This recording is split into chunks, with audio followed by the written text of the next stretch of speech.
तहरीक इंसाफ ने वजीराबाद वाक़े की FIR के खिलाफ सुप्रीम कोर्ट से रुजू करने का फैसला कर लिया। इसी पर बात करेंगे। अदनान शेख ने हमें ज्वाइन किया। अदनान, बताएगा PTI की जानिब से पिटीशन कब तक दायर किए जाने का इम्कान है? जी बिल्कुल, पाकिस्तान तहरीक इंसाफ ने पुलिस की मदयत में जो दर्ज FIR है उसके खिलाफ सुप्रीम कोर्ट से रिव्यू करने का फैसला किया है और आज जमान पार्क में इमरान खान की ज़ेर-ए-सदारत का अहम इजलास होगा जिसमें जो कैबिनेट है वो आज बैठेगी और इसकी मुशावरत की जाएगी। और जो बुकरा टीम है उन्हें भी आज इमरान खान ने अपनी रिहाइश का जमान पार्क बुलाया हुआ है और इस पर लाहेअमल तय किया जाएगा कि इस के हवाले से पिटीशन कब तैयार करनी है और कब इनको भेजना है।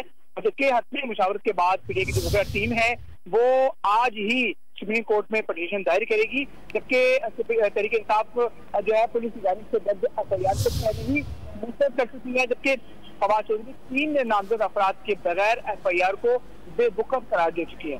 जी अदनान शेख इस बारे में हमें अपडेट कर रहे थे। आपका बहुत शुक्रिया।